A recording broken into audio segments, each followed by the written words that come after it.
Hello everyone and welcome to today's webinar, Implementation of a Multiplex Molecular Test for Anaplasma, Babesia, and Ehrlichia. I am Jennifer Woods of LabRoots and I'll be your moderator for today's event. Today's educational web seminar is presented by LabRoots and brought to you by Diasorin Molecular. To learn more, visit molecular.diasorin.com. We encourage you to participate today by submitting any questions you may have during the presentation. To do so, simply type them into the Ask a Question box and click Send. We'll answer as many questions as we have time for at the end of the presentation. You may also submit any technical issues here as well if you have trouble seeing or hearing the presentation. I'd like to now welcome our speaker, Sarah Buss, Clinical and Molecular Microbiology Director, Northern Light Laboratory in Bangor, Maine. Sarah, you may now begin your presentation. Thank you, Jennifer, and thank you for inviting me to speak. The only thing that I would like to disclose today is that this talk is not about COVID. I think we are all tired of COVID. That said, I think because of the impact that COVID did have on our lives, both inside and outside of the laboratory, we would be missing an opportunity if we did not address the effect that it had on our testing program and on tick-borne diseases in general. So I will be discussing that a little bit.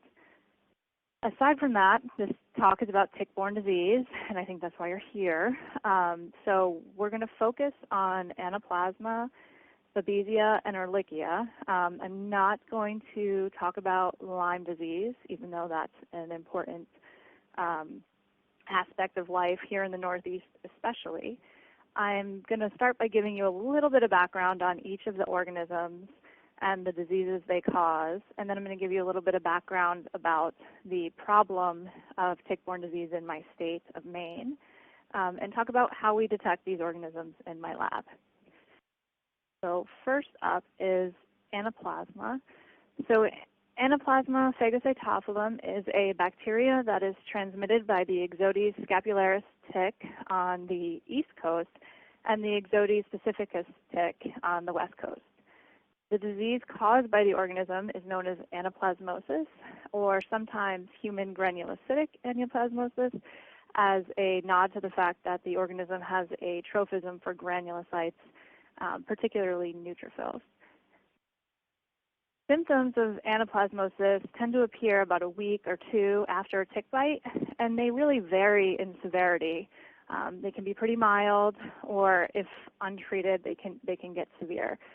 The other thing about the symptoms that is important is that they're relatively nonspecific, things like fever, chills, body aches, and sometimes GI symptoms like nausea and vomiting. As I said, when the disease goes untreated, there can be more severe consequences, things like respiratory or organ failure. Death is really rare. The fatality rate is less than 1%, which is good, but it can happen. When a patient presents, usually the laboratory findings come up with things like thrombocytopenia, leukopenia, or elevated liver enzymes. And in terms of a confirmatory diagnosis, there's a couple of different ways to go about it. You can see Anaplasma microcolonies as morula in a blood smear. However, I don't think anybody would suggest that this is a good way to diagnose the organism, and certainly it's not a confirmatory means of diagnosis. It's more like an incidental finding when you see it, a finding that can point you in the right direction. You know, our technologists here in hematology are actually pretty good at picking out the morula on a blood smear, and when they see that, they can sometimes use the type of cell they're seeing it in to point them in the direction of Anaplasma or Ehrlichia, because the organisms have different trophisms for cell types. But what they really do is they ensure that a PCR test has been ordered. So PCR, in the acute stages of infection anyway, is the most sensitive and specific means for detecting Anaplasma. Serology can be used, but it is not effective early on, and there are specificity issues with the methodology. The other thing about serology is it requires paired acute and convalescent samples a few weeks apart. Doxycycline is an effective treatment for anaplasma, especially when it started early during the course of infection. And treatment with doxy is actually recommended for people of all ages, including young children, which can sometimes be, something that people don't realize.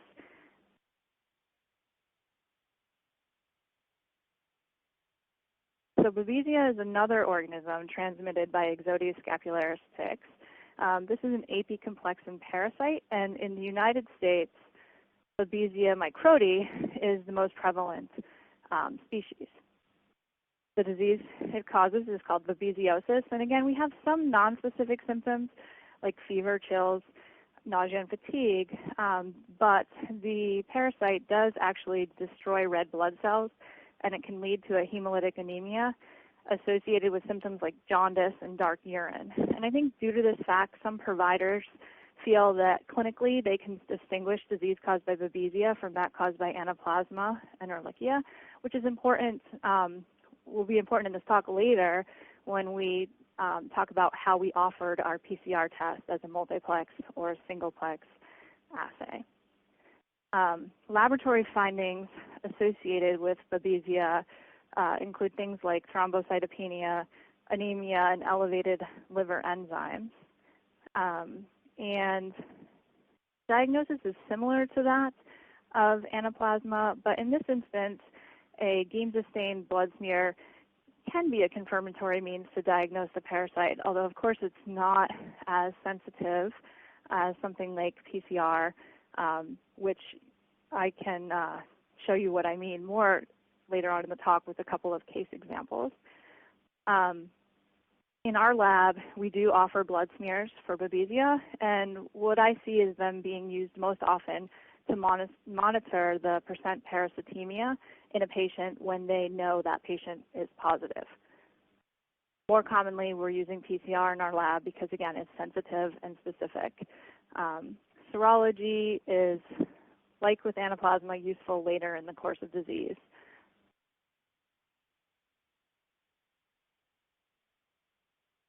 So Erlichia chafiensis is actually transmitted by a different tick, the Lone Star tick, and there are other species of Erlichia that can cause a problem in humans, but they're not as widespread, especially geographically, as Erlichia chafiensis, so that tends to be the one at least I think about the most often. The disease caused by Erlichia species is called Erlichiosis, or human monocytic Erlichiosis. And it has symptoms that are really very similar to that of Anaplasma and a lot of other things because they're fairly nonspecific symptoms.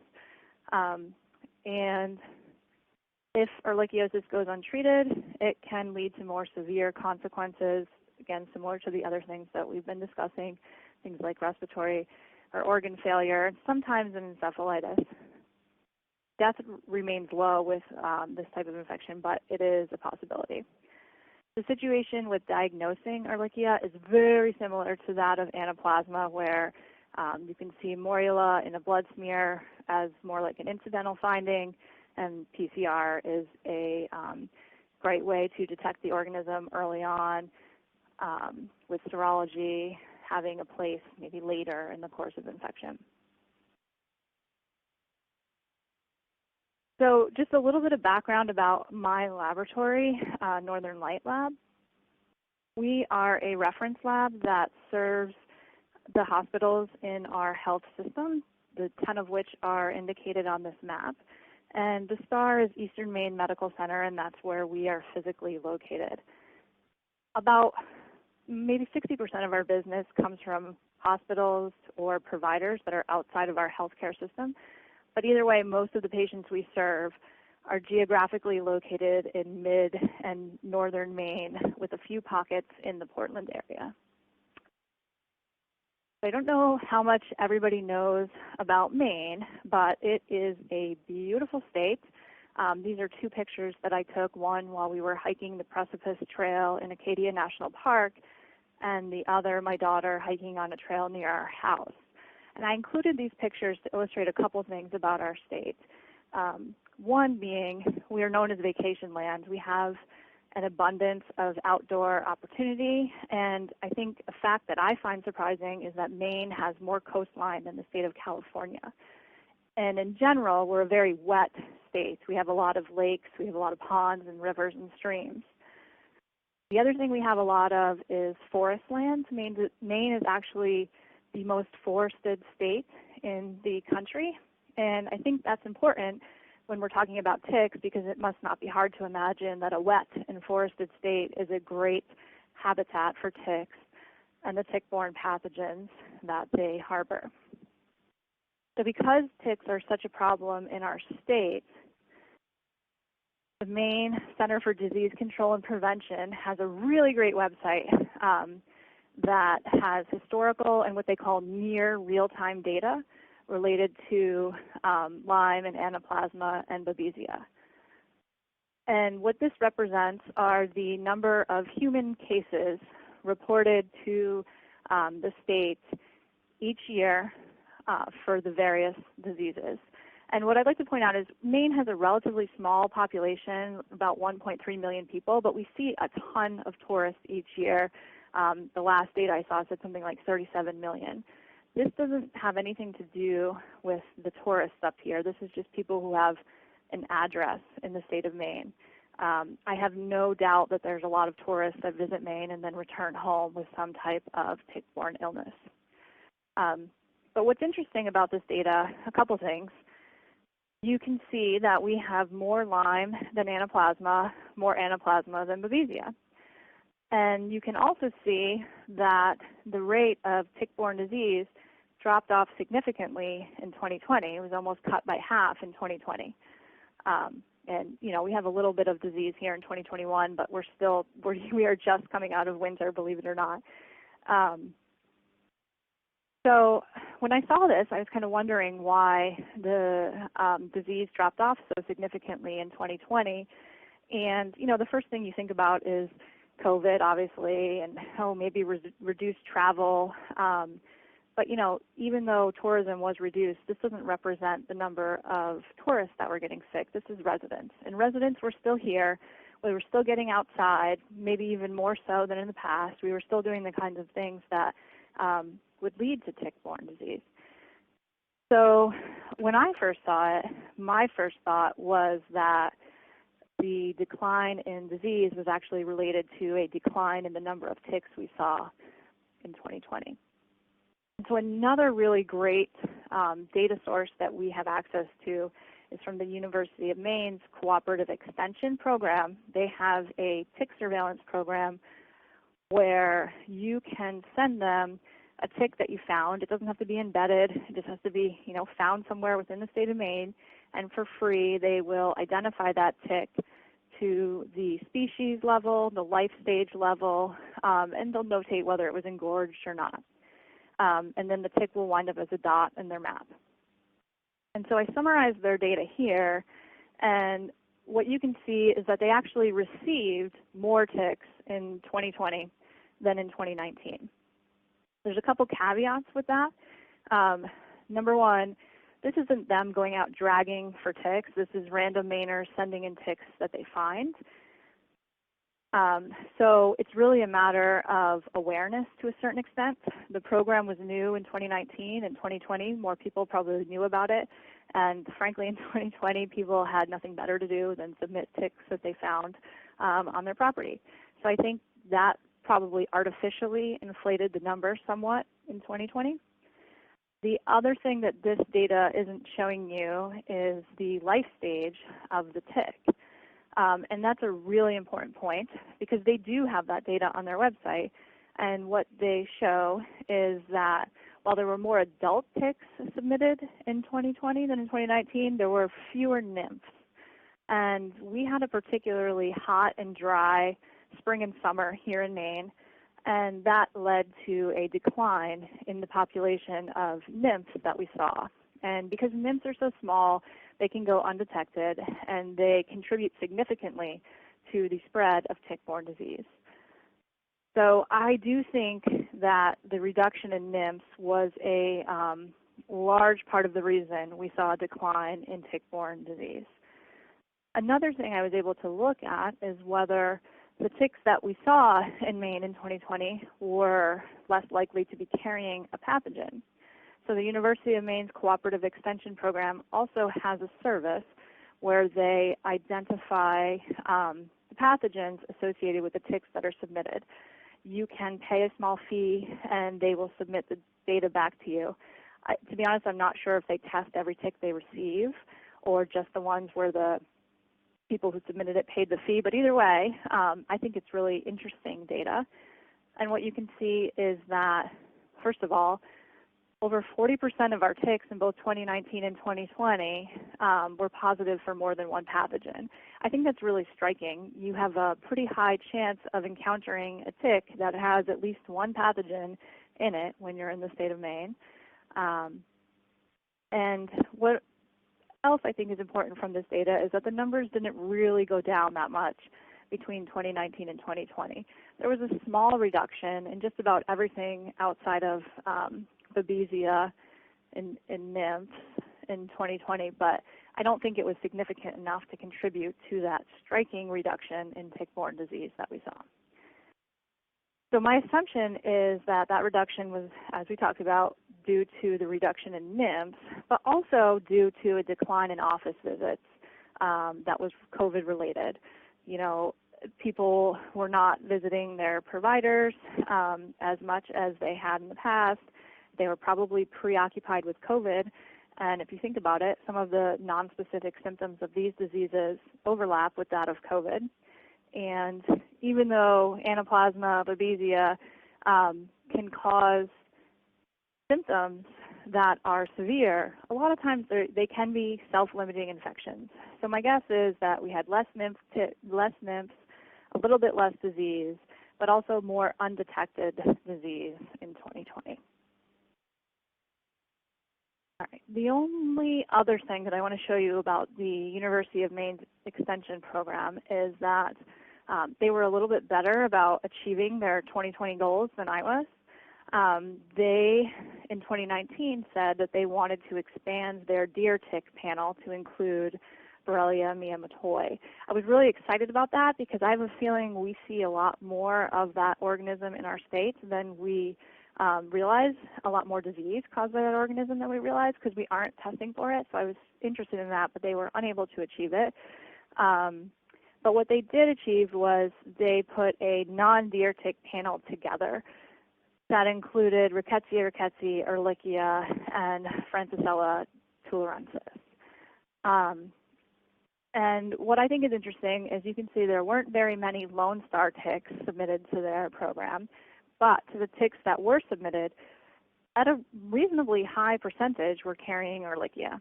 So Ehrlichia is present in the state of Maine. It's just that the ticks that harbor it are not very prevalent at this time. So the very last thing about this data that I want to point out is it is not recommended to test ticks as a means to detect an infection in humans. I feel the need to say that. I still think this data is really very interesting and very important from a surveillance perspective because these pathogens, they show up in the ticks before they show up in people. But that said, it is definitely not recommended to test the tick as a means of determining whether or not you have an infection. You know, that tick could harbor a pathogen that it was not able to transmit to you in the time that it was attached, or the tick that you found may not have had a pathogen, but the tick that you didn't find that bit you could have. So I think it's important to note that, but I still think the data is super interesting and relevant. All right, so just one more thing to point out. Our hospitals overlay somewhat nicely with the location of the ticks that were submitted to the University of Maine's program. So I used to think that, respective to our size, we got a ton of requests for tick-borne disease testing, and specifically PCR. But COVID really changed my perspective on testing volume in a major way. And, you know, even though I still think we get a relatively large number of samples in our door for tick-borne disease testing, that obviously pales in comparison to the number of samples we get in for COVID testing.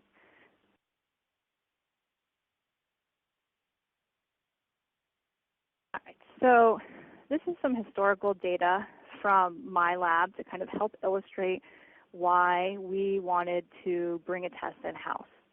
In 2018, through 2018, PCR testing for Anaplasma, Babesia, and Ehrlichia was available as a send-out test in my lab.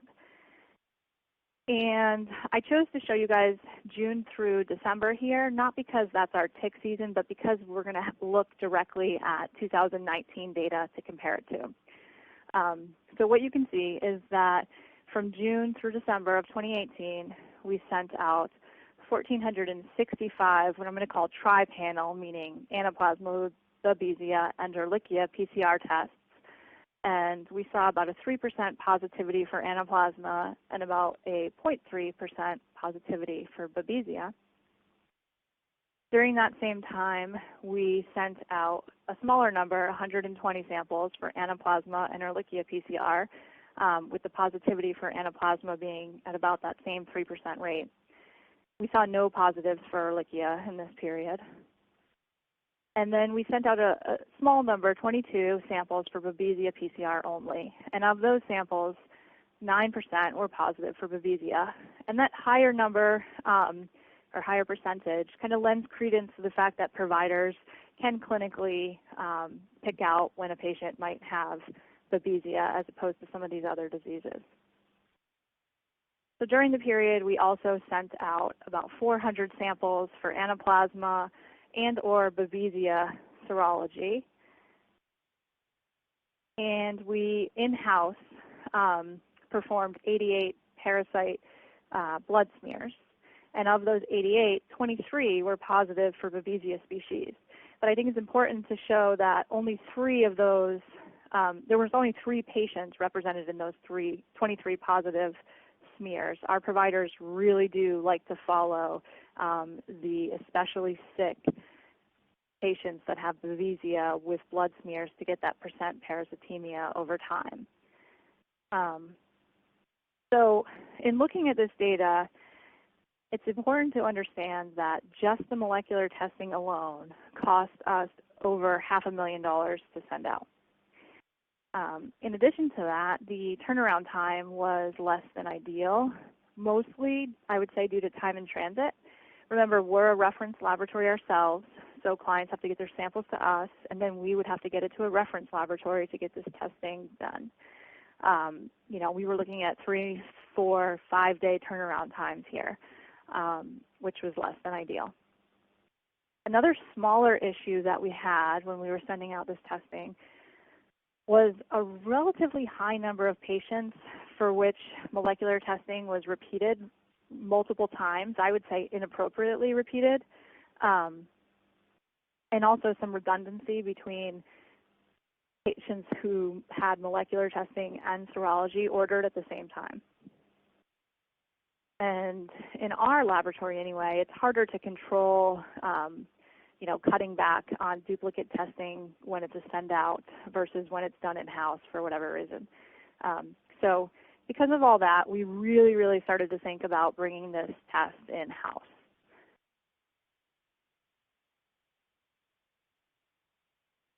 So when we first started to think about what the assay we would bring in would look like, pretty quickly we realized it would have to be an LDT because there were, I would say there are, no commercially available FDA-cleared assays available for detecting Anaplasma, Ehrlichia, or Babesia. The good thing was our lab is not against LDTs. We do a few of them, not a ton, but we have some experience in that space, and we weren't afraid to go there. For the nucleic acid extraction piece, that was a relatively simple piece to consider. We already owned a EasyMag, And we were already extracting from blood on that instrument using the off-board lysis setup that they had. So this was something that we were very comfortable and familiar with. The other piece was that at the time, we also had 3 liaison MDX thermocyclers from DiaSorin, and we were pretty comfortable with that platform. I knew of the Anaplasma, Babesia, and Erlichia ASRs that they had available. And I will say, for a moment, I did consider other options. I had previously worked at a tick-borne disease lab in New York State, and I knew the assays that that lab used were published, and I had used them. I was comfortable with them as well. But really, when I started thinking about that, our lab doesn't have a standalone real-time PCR machine that lends itself to ordering your own primers and probes and throwing an assay together. And perhaps more importantly, we were not set up to clone. And so when I started thinking about an internal control and putting one together ourselves, that became, somewhat overwhelming. Obviously, cloning isn't that difficult, but when your lab is not set up to do it, when you're in a clinical lab that's busy, there really just isn't time. So pretty quickly, we settled upon the DiaSorin assay. We thought that was our best bet. And we decided to move ahead with their ASRs and their sample extraction and amplification control reagent as our internal control. And we also used the DiaSorin TA master mix and the universal disk for this PCR. The universal disk is also something that we had experience with from other assays that we had used over the years, and I'll talk a little bit about that in just a bit. So I knew that we would need positive samples, and I knew that we would need something quantified in order to do our LOD studies. And back when we were working on this, Exact Diagnostics was not prepared to offer control material for Babesia. I think that took them a little while to get up and running with, and I didn't want to wait for them. They may have it now, I'm sure they do. But at the time, I chose to move forward by ordering full-length synthetic genes from Thermo Fisher. I ordered their Gene Art Strings product. That worked well for me because we knew which genes the DiaSorin ASRs targeted, but we didn't know what regions of the genes they targeted. And these Gene Art Strings, they can be made long enough to cover the entire gene. So we kind of gathered all these components together and got ready to begin a validation. So as you know, there's a requirement before you use any assay clinically to validate or verify the test. And the requirements are more stringent when an assay is considered laboratory developed. At this time when we were planning our studies, we made a choice that I'm not sure was the right choice, but we made it nonetheless, and we decided that we would offer these tests as a multiplex, so Anaplasma, Babesia, and Erlichia, as well as individual singleplex assays. Looking back, I'm not sure that's the right decision, but it was the decision we made at the time. So we were going to validate the multiplex as well as the singleplex individually. Something that, fortunately, we started thinking about early was samples. So obviously you need samples to perform the validation studies, especially the accuracy part. And even though the CAP standard says that you can spike your samples, I just didn't feel like spiking samples with a synthetic gene was really a great way to test an assay. I thought I wanted to get my hands on some really true clinical samples. But it was winter, and that was difficult. I reached out to all the large reference labs. I asked them if we could purchase samples, and that didn't work out. I had been at DiaSorin's talk similar to this in person that year, and I reached out to the speakers of that talk, but they didn't have any samples yet either. So I was kind of fortunate in that I used to work, like I said, at a lab that studied tick-borne diseases, and I was able to travel to that lab and beg my kind friends to raid their freezers for me, and I was able to come up with a decent amount of Anaplasma, Babesia, and a little bit of Ehrlichia samples that were truly from patients. To round out the studies, I did wind up spiking samples. I tried to spike the samples with extracted nucleic acid from the true clinical specimens that we had, as opposed to with the synthetic genes, because I just thought that was a better study. But I will admit that for Ehrlichia, it was tough for me to find the positives. Being in the Northeast, it's not super prevalent. And I did wind up spiking a few samples with the synthetic gene for Ehrlichia. But for the accuracy part of our validation studies, we wound up using 56 samples. 39 of those were positive, and 17 of those were negative. And you can see we got pretty good results. So when I make these type of tables for a multiplex assay, I always make sure that I include the results from all the targets in the table, meaning in a multiplex for Anaplasma, Babesia, and Ehrlichia, an Anaplasma positive sample is also negative for Babesia and Ehrlichia, and a negative sample is negative for all three analytes.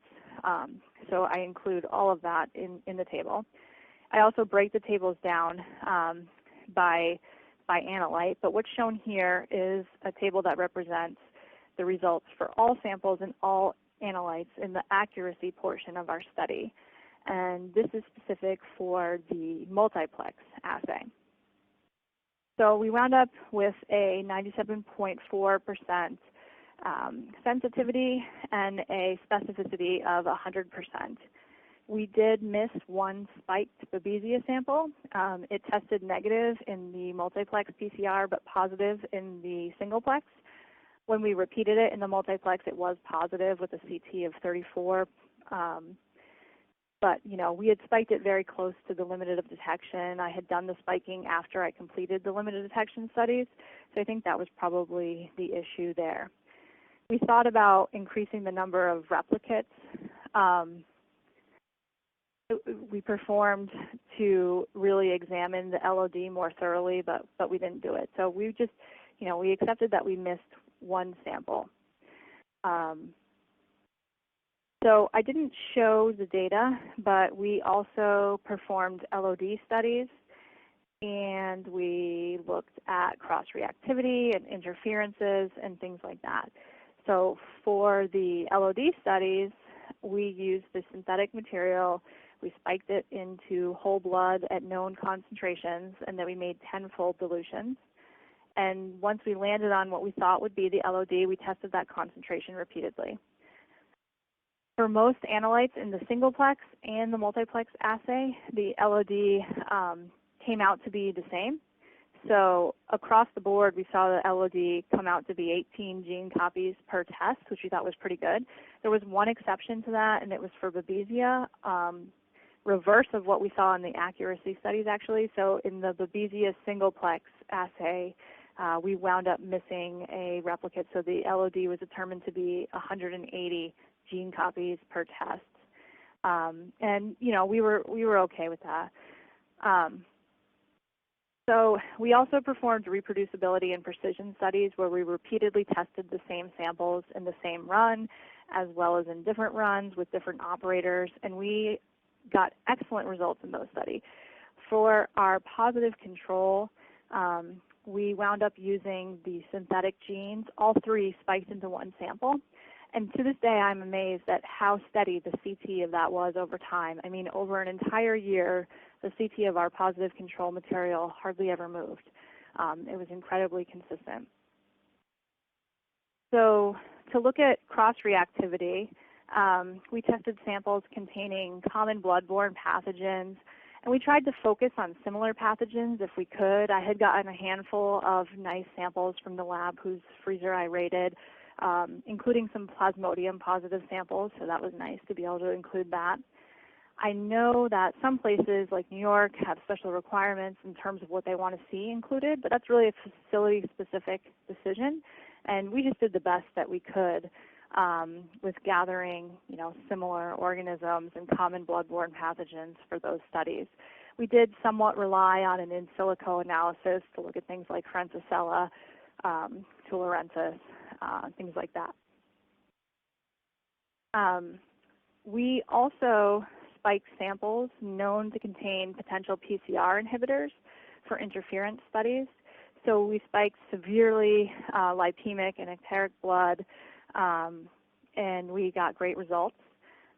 We also made simulated samples that contained kind of high-end concentrations of various over-the-counter medications.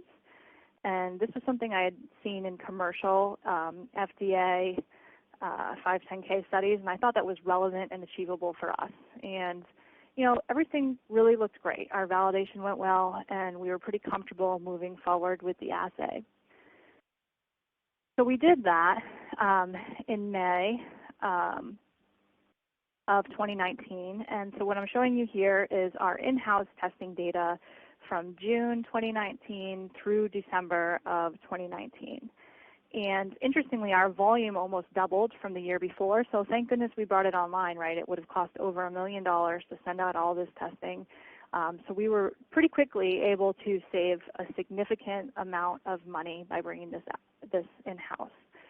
And of course, we were also able to significantly reduce the turnaround time for our patients and providers. At first, the turnaround time decrease was by a couple of days, 2 to 3 days on average, is how we were able to reduce it. So instead of spending, over $1 million, we spent about $150,000 on reagents and reduced that turnaround time. It was great. In terms of percent positivity, our positivity went up slightly for Anaplasma, but stayed in the 3-ish range. I think it went up to like 3.9%. And our Babesia positivity went up from 0.5 to 1% as well. The number of Babesia smears we processed was reduced from 88 to 58. And, you can see we're still following positive patients for percent parasitemia with our blood smears. It's just something our providers really like. And we still saw no Ehrlichia. We did have small numbers of requests to test 2 analytes or even 1 analyte in the assay. And pretty quickly, we realized that wasn't something that worked well for us. So I mentioned it before that I didn't think validating the test both ways was a great decision. And part of the reason why is, it just didn't make sense. It was cumbersome to keep up with which sample needed which analyte. And so pretty quickly, even when a single analyte was ordered, we ran the test as a multiplex test. And so, of course, we ran into the situation where an analyte that wasn't ordered turned up positive on our test. And in those instances, we would just, let the provider know that we really felt strongly they should order testing for whatever analyte was positive, and then we would release that result as well. After bringing the test in-house, we were able to offer our providers some education, and we were over time able to decrease the serologic testing that got ordered. I think they felt more comfortable with our turnaround time, so they weren't ordering serology as often. And it's not shown here, but we were able to reduce the amount of repetitive and duplicate testing that occurred in our population. So our physicians were happy. We were happy. We really had a good experience bringing it on. That said, we did run into a few challenges. Some things were really very nice. For example, our small team used to be somewhat frustrated that they would get so busy in the winter with flu testing, and then in the summer they would feel somewhat bored, like, I don't have enough to do. And when I got the job, I thought, well, I'll give you guys something to do. And so this balanced out flu testing quite nicely. And it kept us busy throughout the year. This is all pre-COVID, obviously. And because tick testing was somewhat seasonal, we were able to get it on a seasonal testing schedule, meaning meaning we are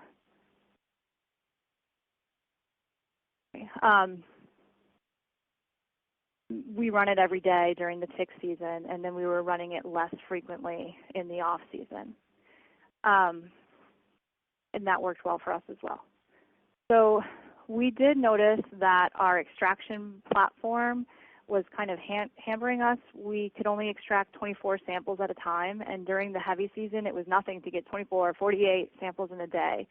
And it's relatively time consuming to set up one of those extraction runs, and the best that we could get out would be 2 runs in one day.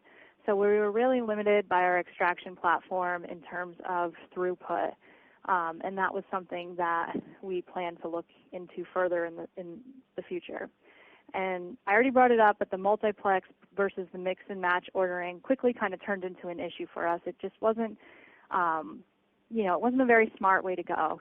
And again, depending on your physicians and how they feel about being able to, clinically decide when somebody has Babesia versus Anaplasma, you may not have much of a choice. They may demand that you have them, offered singly. But for us, actually running the singleplex assays did not make a lot of sense financially or workflow-wise.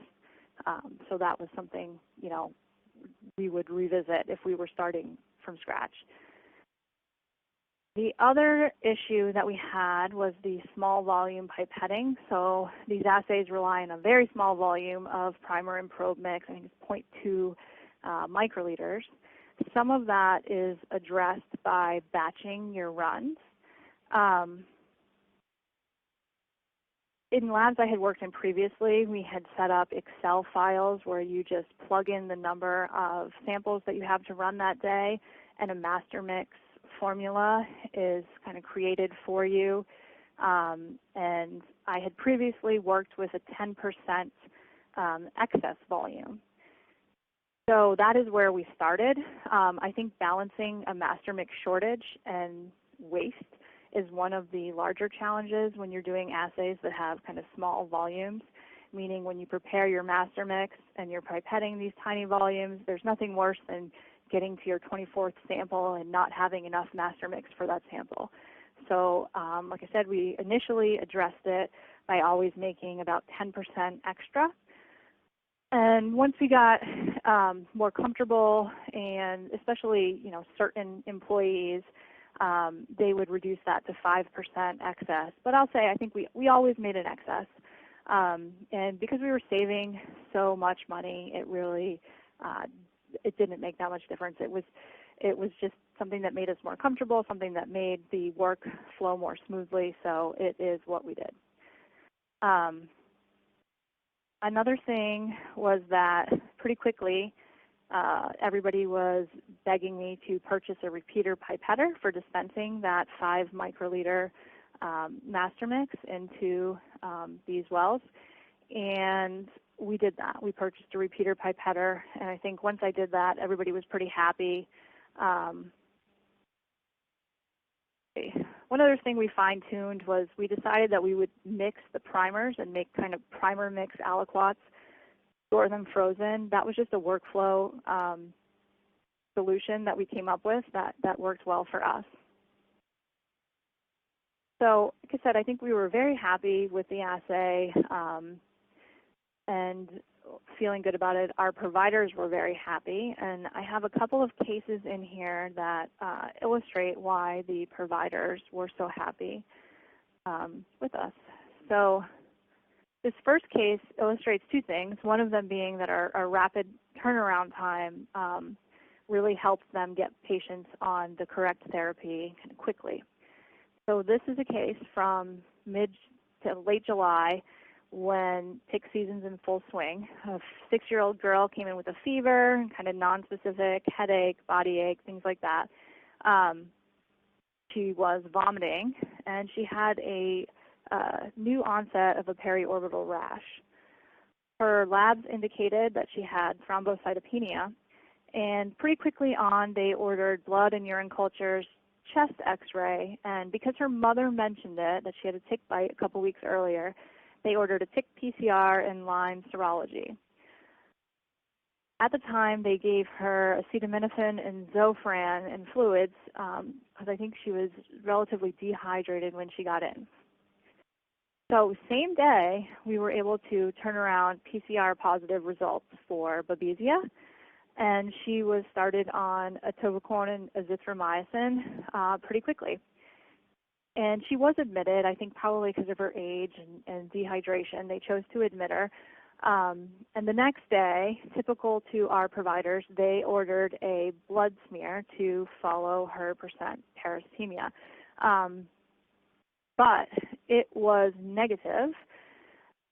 And that's something that we commonly saw. And I put this case in here because I think it's something that, if you offer both a molecular test for Babesia and a blood smear, you may have to get used to explaining when one is positive and the other isn't. It was something that we had to get used to explaining. And I believe it was samples that had CTs above 27 were rarely positive by smear.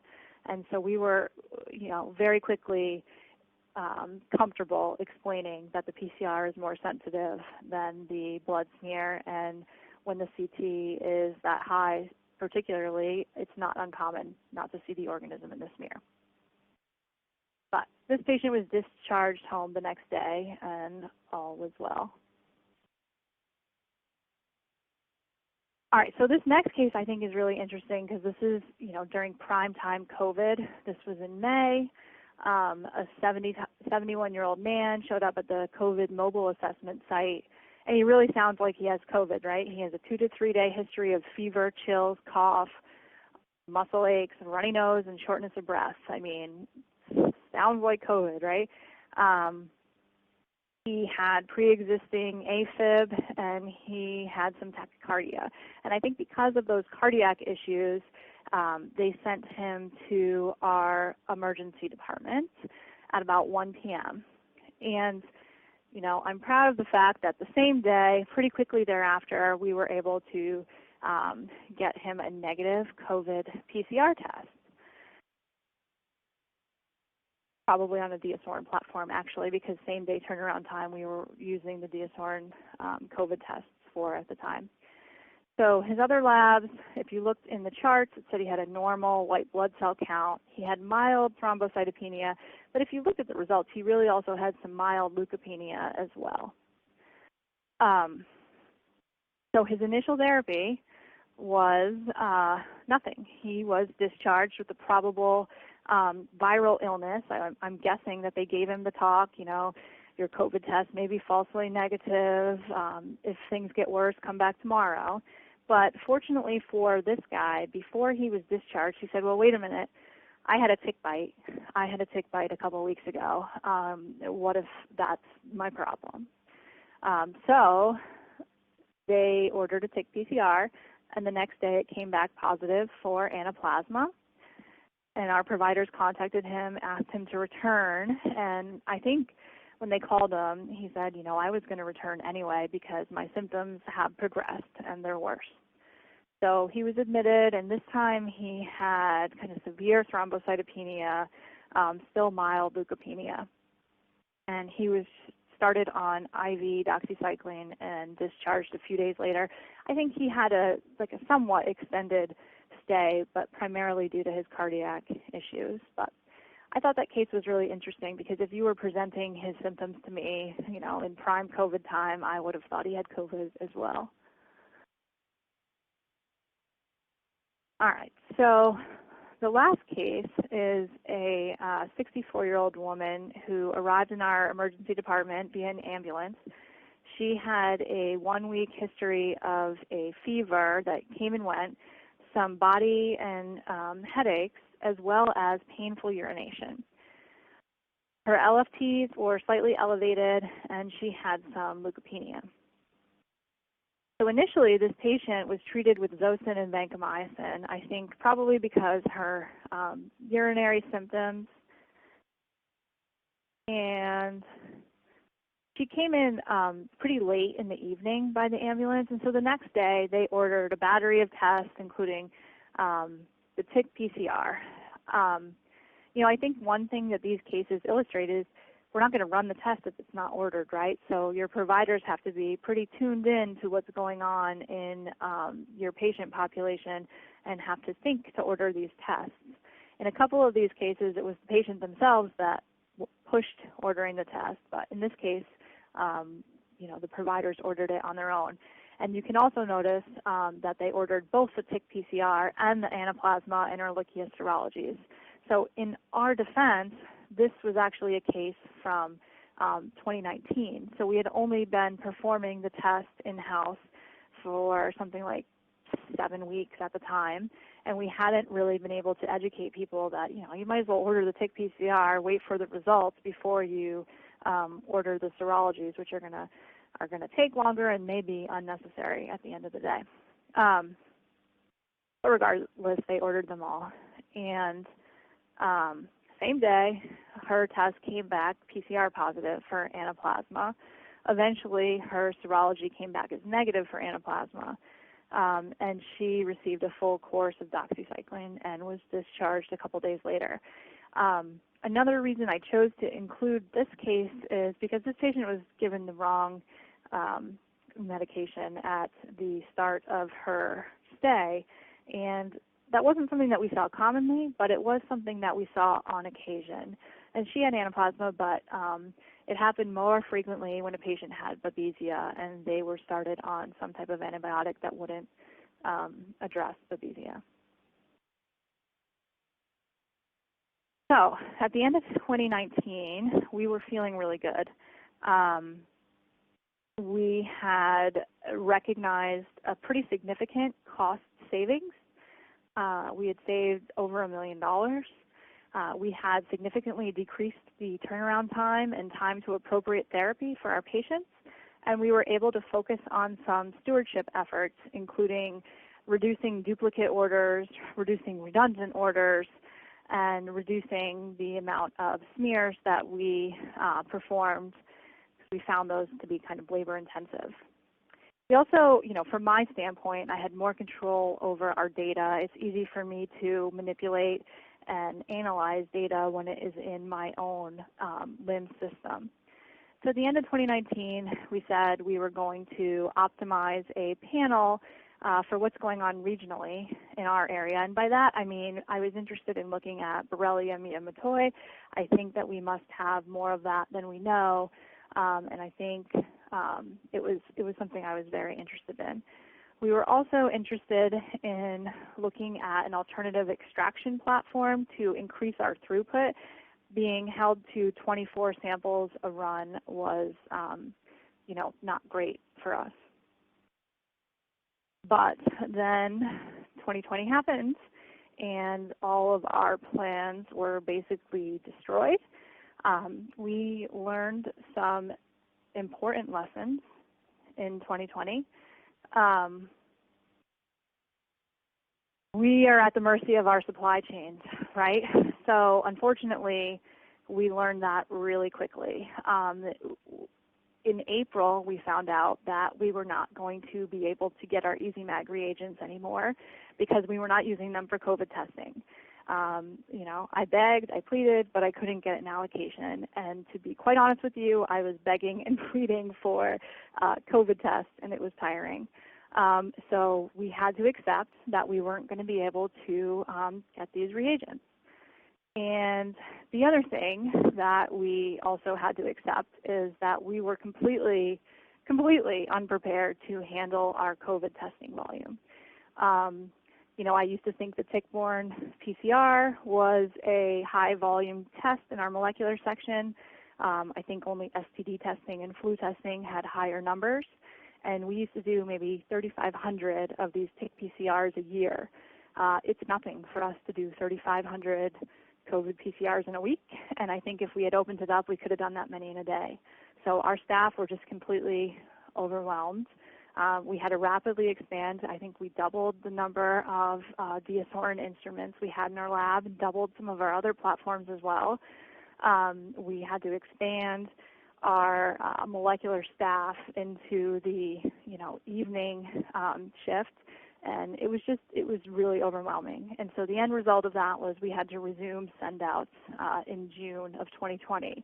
which is really sad because we were really proud when we brought this on and had saved so much turnaround time and money. So since we have started sending it out in June of 2020, we've sent out 2,100 tests, and that's about 1/3 decline in the volume we'd had prior to COVID.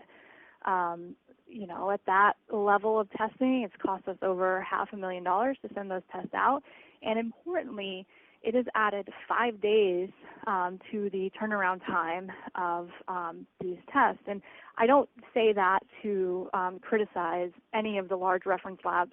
Thank goodness for them, right? If it wasn't for them, we wouldn't be able to do it. And I know that they were challenged by COVID just as much as we have been. But 5 days is a big deal, and that is what we have added to turnaround time since we've had to send it out. So our future goals are to bring this testing back in-house. I don't know about you guys, but we're starting to feel like we're at a sustainable level with this COVID testing. Even though it's a crazy level, it's sustainable. And we do plan to make this the first test that we bring back. But we're also looking at higher throughput extraction platforms so we don't have that limitation of the 24 samples.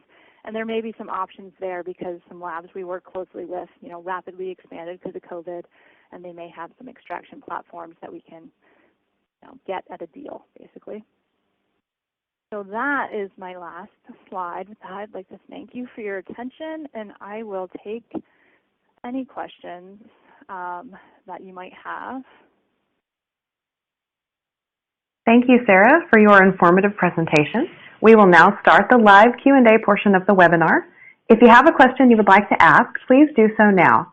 Just click on the Ask a Question box located on the far left of your screen. We'll answer as many questions as we have time for. Okay, let's get started. Our first question is, do you see a specific population being tested within your region, e.g. men versus women, children versus adults, etc.? Well, that's an interesting question. I think, you know, historically there might have been the notion that men would be more inclined to get these types of diseases because, you know, historically maybe they were considered to be outside more and doing these things more. But I don't subscribe to that notion at all. I think women are just as likely to be hiking, fishing, and outside gardening and getting ticks. So in terms of gender, no, we do not see much of a difference between testing men and women. In terms of age, when I was looking at the data, I happened to see that we had tested a 102-year-old patient with our PCR, and that led me to look at the range of ages that we had tested. And it may not be surprising, we don't really test babies. Babies aren't walking around picking up ticks. People usually, you know, keep them out of harm's way in that respect. But once a kid starts walking, we do start testing that population. So certainly we test more adults, but we also test children. And I think, like I said, in terms of gender, it's pretty evenly split between men and women. Wow, that's quite the age range. Thank you, Sarah. And our next question. Ticks are nature's perfect vehicle for transmitting microbes. Did you encounter any co-infections through your validation? And also, is under-recognition of co-infections a reason that some patients do not get better following their initial diagnosis and treatment for Lyme disease? So in terms of co-infections during our validation, like I explained, it was really difficult to get real clinical samples for our validation studies. And so the samples that we tested during that time were not from patients with co-infections. That said, I did spike some samples so that we would ensure that we were looking at detecting multiple analytes in the assay. So I created some co-infections, and we did test samples that way. In looking back through the data when we were testing, I don't believe that we ever detected Anaplasma and Babesia together. And I know that we didn't detect Erlichia in combination with anything else either because we didn't detect any Ehrlichia. But I am certain that we detected a ton of co-infections with Lyme. We definitely saw Lyme and Babesia. We definitely saw Lyme and Anaplasma, and it was not that uncommon in our patient population. It was kind of tricky to know when that was going on because it's two different testing platforms, but we had some Lyme studies that we were doing that kind of led us to look, so I know it happened. And the second part of the question, are co-infections a reason why patients don't get better after treatment for Lyme? I think primarily not. I think when patients don't get better following Lyme, a lot of times it is probably due to some type of autoimmune pathology. But that said, I think that a provider is always going to have to consider a co-infection and ensure that the co-infections have been ruled out, because certainly it can be a reason why patients don't get better. I think I gave the similar talk last year, and one of the cases I included was actually a elderly man who had Lyme disease and was being treated for Lyme disease. But he wound up, unresponsive on the floor, and the reason for that was because he had Babesia. So it can be a reason, but I don't think it is the primary reason, but definitely needs to be ruled out. Wow, thank you, Sarah. We have another question coming in. How many days would you expect to find PCR positive results in the blood following tick exposure for these infections? So following tick exposure for the infections, I would think it's a couple of days, even a week or more before we're going to see the PCR as positive. Definitely a couple of days. How long would that positivity last? I think depends largely on the patient and the immune status of the patient and whether they are going to be treated. But I will say, in the context of Babesia, in the very beginning, when we had patients who became Babesia positive by PCR, and then their providers tried to follow their percent parasitemia with the blood smears, in the very beginning, I think people were getting frustrated when they were negative and were reordering the tick PCR. While we did not charge the patient, sometimes we didn't run those samples because we were somewhat curious how long it would last. And it lasted a lot longer than you might expect. You weren't seeing the blood smears positive, but for a few weeks in the very sick patients, we were seeing Babesia positivity in the PCR even with treatment. Thank you, Sarah. We've got time for one more question. Do you think these co-infections are more likely to occur if the Lyme disease's causative agent is also present? I do. I think statistically speaking, Borrelia burgdorferi is present in more of our ticks.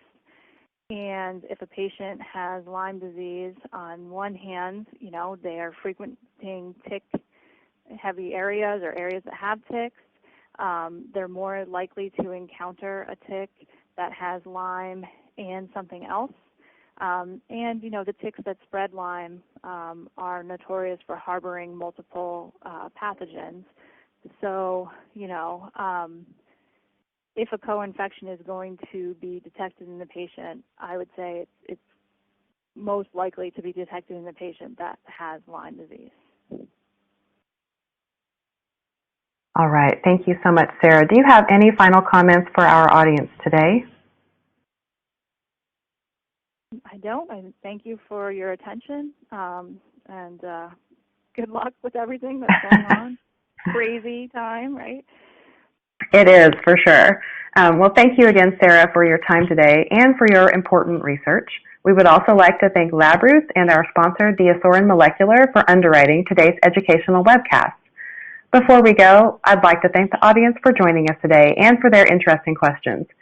Questions we did not have time for today, and those submitted during the on-demand period, will be addressed by the speaker via the contact information you provided at the time of registration. This webcast can be viewed on demand. LabRoots will alert you via email when it's available for replay.